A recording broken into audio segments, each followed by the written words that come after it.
जय माता दी मित्रों माँ काल का एस्ट्रोलॉजी चैनल में आप सभी का हार्दिक स्वागत है। अगर आपने चैनल को सब्सक्राइब नहीं किया है तो चैनल को सब्सक्राइब करें और बेल आइकन को प्रेस करें ताकि आप हमारे लेटेस्ट वीडियो को देख सकें। मित्रों, आज के इस वीडियो के अंतर्गत हम चर्चा करने वाले हैं राहु केतु राशि परिवर्तन के प्रभाव को लेकर।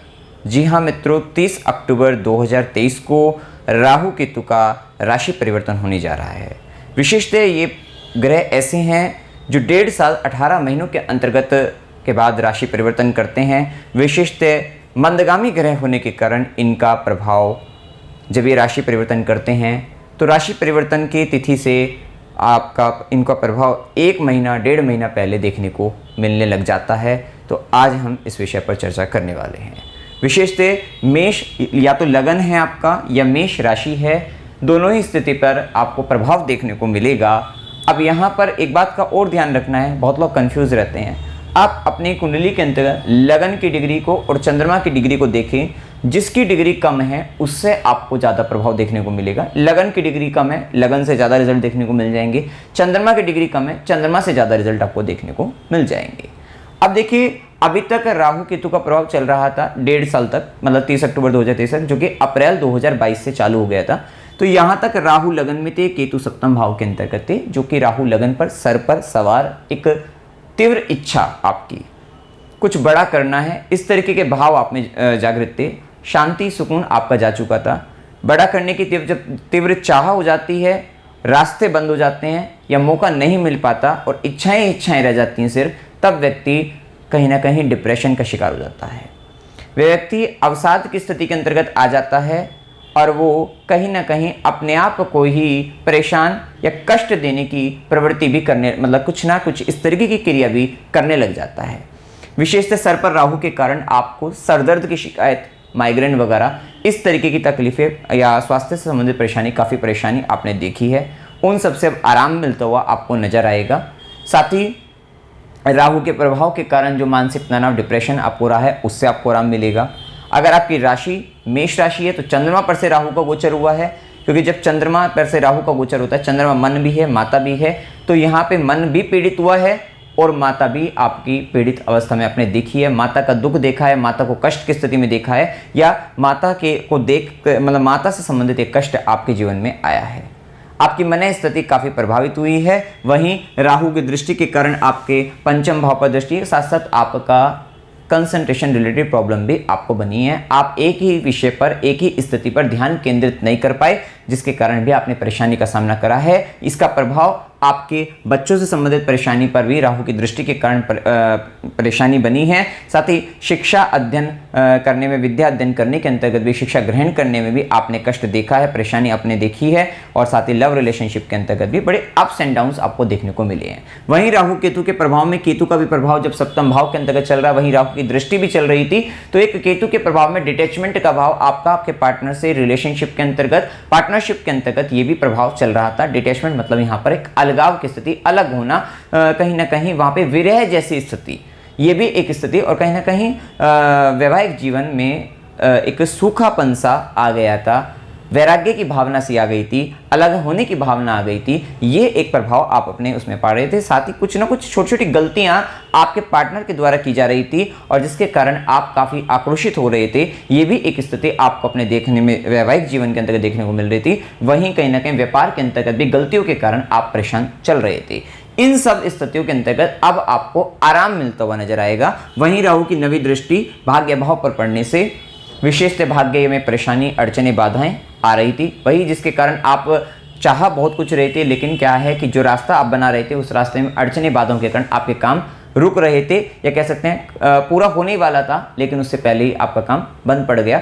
इस तरीके की स्थिति का सामना आप कर रहे थे। वहीं माता के साथ अगर यहाँ पर राहु की दृष्टि पड़ती है नवम भाव, पिता के भाव पर, पिता से संबंधित कष्ट, पिता के स्वास्थ्य में परेशानी, ये भी स्थिति, और हो सकता है कि पिता के कारण ही आपकी माता का, आपने अपनी माता को कष्ट की स्थिति में देखा हो। तो ये दोनों ही स्थिति यहाँ पर आपके जीवन में चल रही थी। इन सब से अब आपको आराम या निजात आपको मिलती हुई दिखाई देगी। विशेषतः अब क्या प्रभाव पड़ेगा, अब राहु का प्रभाव 12वें घर के अंतर्गत मीन राशि में, वहीं केतु कन्या राशि के अंतर्गत षष्ठम भाव में गोचर करेंगे। देखिए 12वें घर के राहु को बहुत अच्छा नहीं माना है, लेकिन फिर भी इसके आप अच्छे रिजल्ट देख सकते हैं, क्योंकि ये आपकी कुंडली के अंतर्गत राहु की अगर साइकोलॉजिकल फैक्टर अगर देखा जाए तो यहाँ पर ये जो राशि बनती है वो कुंभ राशि बनती है, और कुंभ राशि के स्वामी बनकर 12वें घर में गए हैं। ये बात तय है, आपको धन लाभ होगा, अच्छी खासी आप आय अर्जित करते हुए दिखाई देंगे, आपको बहुत अच्छा गेन होगा। गेन कहां से होने वाला है, बस इस बात को आपको विशेष ध्यान रखना है। आपको जो गेन होगा, मीन राशि जल तत्व की राशि में राहु ग्रह आ गए, आपको समुद्र पार, आपको विदेश से धन लाभ आपको प्राप्त होगा, विदेश यात्राएं होंगी, विदेश से लाभ प्राप्त होगा। अगर आप रिसर्च में मतलब स्पेस एजेंसीज में हैं, आप अंतरिक्ष से संबंधित किसी तरीके की खोज में लगे हुए हैं, आपको विशेष सफलता प्राप्त होगी। वहां पर अगर आप इन्वेस्टमेंट में लग जाते हैं उस क्षेत्र के अंतर्गत, वहां से आपको फायदा होगा। किसी तरीके के हॉस्पिटल से रिलेटेड वर्क में अगर आप लगे हुए हैं, वहां पर इन्वेस्टमेंट करते हैं, आपको धन लाभ होगा। विशेष से बहुत बड़े इन्वेस्टमेंट में अगर जा रहे हैं तो किसी की सलाह लेकर ही जाइएगा, क्योंकि यहां पर आपको ध्यान रखना है, क्योंकि राहु जब 12वें घर में जाता है तो नेगेटिव एक पॉइंट किया जाता है कि बड़े बड़े खर्चे दे देता है। अच्छी बात यह है कि अगर बड़ा खर्चा आ रहा है आपके ऊपर, तो अगर घर परिवार के अंतर्गत किसी का विवाह मांगलिक कार्य हो जाए तो बहुत अच्छा रहता है। अन्यथा आपका घर परिवार में कोई व्यक्ति बीमार पड़ गया है, जिसके कारण कोई लंबी बीमारी अगर हो गई, तो बहुत सारा पैसा आपका संचित धन आपका खराब हो जाता है, आपका बीमारी वगैरह में, हॉस्पिटल वगैरह में खर्च हो जाता है। तो ये भी एक स्थिति देखने को मिल जाती है, तो एक नेगेटिव पॉइंट है, इस पर आपको ध्यान देना है। विशेषतः विदेश गमन पॉजिटिव पॉइंट है। साथ ही राहु क्या है कि राहु को खोजने की प्रवृत्ति है, एक खोजी प्रवृत्ति होती है। मीन राशि मुक्ति की राशि है। अभी तक क्या था कि राहु लगन में मेष राशि, अग्नि तत्व की राशि में वायु तत्व का ग्रह, डिजायर थी, कुछ बड़ा करना है, ये प्राप्त करना है, वो प्राप्त करना है, इस तरीके की स्थिति।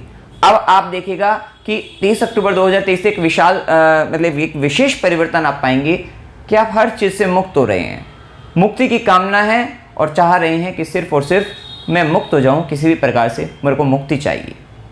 तो ये भी एक स्थिति देखने को मिलेगी कि आप किसी आश्रम को खोज रहे हैं, आप गुरु के आश्रम जा रहे हैं, आप वहां पर शांति चाहते हैं और उस शांति के लिए विशेष प्रयत्नशील आप रहेंगे। विशेष तौर पे वहां पर आप खर्च भी आश्रमों में आप खर्च करते हुए नजर आएंगे। तो ये भी एक स्थिति आपको देखने को मिल सकती है। विशेष से ध्यान रखिएगा, क्योंकि 12वां घर आपका शयन कक्ष है, तो वहां पर शय्या सुख है। राहु के प्रभाव में अगर आपकी जन्म कुंडली में भी गलत प्रभाव है, गलत दशा लगी हुई है, अनैतिक संबंध बन जाते हैं, जिसके कारण आगे चलकर बड़ी परेशानी, बड़े कष्ट का सामना करना पड़ता है। मीन राशि में है तो इमोशनली आपके वहां पर जहर घुलेगा और कहीं ना कहीं इमोशनली परेशान हो जाएंगे। तो ये बात का आपको विशेष ध्यान रखना है कि किसी भी तरीके के अनैतिक संबंध में अगर आप पढ़ते हैं तो वहां पर इमोशनली इतने ज़्यादा परेशान हो जाओगे कि आपको फिर बड़ी दिक्कतें, आप मुक्त होने की कामना वहां पर बड़ी तेज़ी से चलेगी। तो ये भी एक स्थिति देखने को मिलेगी, तो थोड़ा संभल कर आपको विशेषतः चलना है। तो ये भी एक स्थिति आपको देखने को मिल सकती है। विशेषतः ध्यान रखना है, क्योंकि राहु के प्रभाव में यहाँ पर, क्योंकि राहु की नवी दृष्टि आपके अष्टम भाव पर भी पड़ेगी, और यहाँ पर अगर आप किसी भी तरीके के गलत काम में पड़ते हैं या गलत लोग आपको जुड़ जाते हैं यहाँ पर, क्योंकि आरोप आप कर लग सकते हैं, धोखा होना, चीटिंग होना, फ्रॉड हो जाना, जिसके कारण बड़ा खर्चा हो जाना, किसी ने आपको फंसा लिया है किसी भी तरीके से, आपने कुछ गलती नहीं की है तब भी आपको फंसा रहे हैं, इस तरीके की प्रवृत्ति होकर जेल जैसी स्थिति में भी चले जाना, बंधन जैसी स्थिति में भी चले जाना, ये एक नेगेटिव स्थिति है राहु की। तो इस बात पर थोड़ा ध्यान देना है कि आपको जिस भी व्यक्ति से आप मुलाकात में हैं, जिस भी व्यक्ति से आप जुड़ रहे हैं, कनेक्ट हो रहे हैं, ध्यान रखना है उसका कैरेक्टर या उसका पास्ट कैसा है, इस बात का आपको अवश्य ध्यान रखना है, क्योंकि कोई भी व्यक्ति आपको फंसा सकता है, चाहे वो किसी भी तरीके का व्यापार के अंतर्गत लालच देकर फंसाए या किसी भी तरीके से, मतलब फंसाने की किसी भी तरीके से स्थिति बन सकती है। ऐसा इसलिए भी है क्योंकि राहु का प्रभाव जब 12वें घर के अंतर्गत आता है, वहीं केतु का प्रभाव छठे भाव में आ जाता है। छठे भाव में आपके शत्रु भी हैं, केतु मिस्टीरियस ग्रह है, रहस्यमय प्रवृत्ति से कुछ गुप्त शत्रुओं की वृद्धि कर देता है। आपको ध्यान रखना है कि आपके पीछे आपके गुप्त शत्रु हो सकते हैं जो आपको फंसाना चाहते हैं, तो वहां से आपको विशेषतः संभलना है, इस बात का आपको अवश्य ध्यान रखना है। अब देखिए यहाँ पर थोड़ा नींद लेने में परेशानी होती है, लेकिन इमेजिनेशन पावर आपकी काफ़ी अच्छी रहेगी, आप काफ़ी अच्छा इमेजिन करते हुए नजर आएंगे। इन्वेस्टमेंट अच्छे होंगे, इन्वेस्टमेंट करिएगा। आप अगर विदेशी कंपनियों से जुड़ते हैं, अगर आप हो सकता है मल्टीनेशनल इंटरनेशनल कंपनियों में अगर आप वर्क कर रहे हैं तो ये समय आपके लिए सोने पर सुहागा, बहुत अच्छा जाने वाला है। आप बहुत अच्छा गेन करने वाले हैं, तो आप वहाँ से जुड़ेगा, आपको बहुत अच्छा गेन होगा। विशेषतः केतु के कारण अगर कोर्ट केसेस वगैरह में मतलब केसेस वगैरह में अगर फंसते हैं तो कोर्ट वगैरह में जाना, ये भी राहु का प्रभाव वहाँ पर देखने को आपको मिल सकता है, तो थोड़ा ध्यान रखना है आपको। विशेषतः केतु के प्रभाव में आपको एक बात का और ध्यान रखना है, षष्ठम भाव में जब केतु आते हैं, क्योंकि षष्ठम भाव में मामा मौसी वगैरह संबंध है, डिटैचमेंट का भाव आ जाएगा, कुछ होगा मामा मौसी से जिसके कारण आप डिटैच हो जाओगे, अलगाव की स्थिति में आ जाओगे, विरह जैसी स्थिति बन जाएगी उनके साथ। और साथ ही यहाँ पर ध्यान रखना है शत्रु बाधा के साथ साथ अगर कुछ पालतू पशु अगर आप उनमें इंटरेस्ट रखते हैं तो वहाँ पर ध्यान रखना है कि उनकी सेवा करिए, बहुत अच्छी बात है, लेकिन अगर आप उनको, हो सकता है कि आप, कितनी बार व्यक्ति होता है कि मुंह में हाथ भी डाल रहे हैं, कुछ भी कर रहे हैं, तो वहाँ मतलब वो कहीं ना कहीं आपको दिक्कत दे सकते हैं, परेशानी आपको आपके खुद के जानवर जो पालतू वगैरह हैं उनसे आपको आ सकती है। तो इस बात का भी आपको विशेष तौर पे ध्यान रखना है।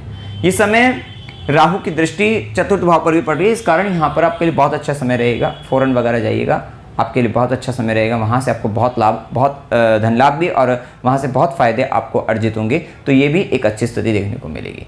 अब देखिए यहाँ पर उपाय आप क्या कर सकते हैं, उपाय देख लीजिए। देखिए, ओम नमो भगवते वासुदेवाय, इस मंत्र का ये द्वादक्षरी मंत्र है। राहु मीन राशि में 12वें घर में 12वीं राशि में जा रहे हैं, द्वादक्षरी मंत्र का मंत्र जप करिए, ओम नमो भगवते वासुदेवाय। ये पूरे 1.5 साल आपको मंत्र छोड़ना नहीं है, कंटिन्यूस करना है। अगर आपकी दशा भी राहु की है तो आपको सूर्यास्त के बाद, विशेषतः राहु के इम्पैक्ट में आपको, अगर आप सूर्यास्त के बाद शाम के समय, रात के समय आप करते हैं इस मंत्र का 108 बार जब एक माला करिए, या एक से अधिक भी अगर आप करना चाहें तो कर सकते हैं, बहुत आपको फायदा मिलने वाला है।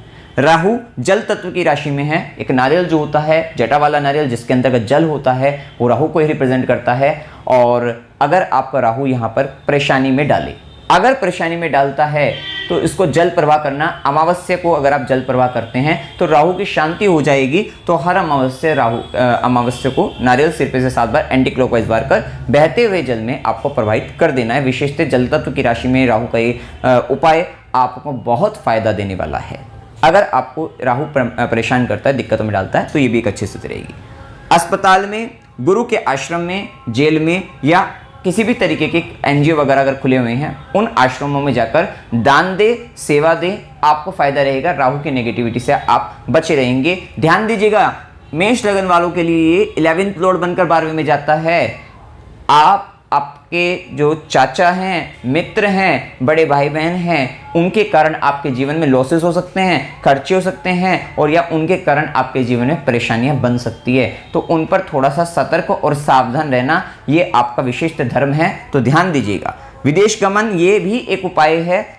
शिवलिंग पर जल चढ़ाते रहिएगा, और छठे भाव में केतु का गोचर चल रहा है। आप जो स्ट्रीट डॉग होते हैं उनकी सेवा करिएगा, मछलियों की सेवा, उनका खाने पीने की व्यवस्था करिएगा। 6 मंगलवार गणेश जी को आप ध्वज झंडा चढ़ाने से भी आपको फायदा मिलेगा। बंदरों को केले खिलाने से भी आपको फायदा मिलेगा। अगर केतु दशा है तो ये आपको उपाय अवश्य करने चाहिए। बंदरों को केले खिलाने चाहिए, गजानन स्तोत्र का पाठ करना चाहिए, और जो ध्वज का उपाय बताया वो भी करना चाहिए। तो ये आपको उपाय कर लेने चाहिए, जिसके कारण आप राहु केतु के अगर नेगेटिव इंपैक्ट आते हैं तो उससे आप बच जाएंगे। अगर दशा, देखिए निर्भरता यही रहती है कि दशा कैसी चल रही है। अगर दशा खराब है तब खराब रिजल्ट मिलेंगे, अन्यथा वहां से संबंधित आपको पॉजिटिव बढ़िया रिजल्ट आपको देखने को मिल सकते हैं। तो मित्रों, जानकारी अगर आपको अच्छी लगी, वीडियो को लाइक कीजिएगा, शेयर कीजिएगा और चैनल को सब्सक्राइब कीजिएगा। जय माता दी।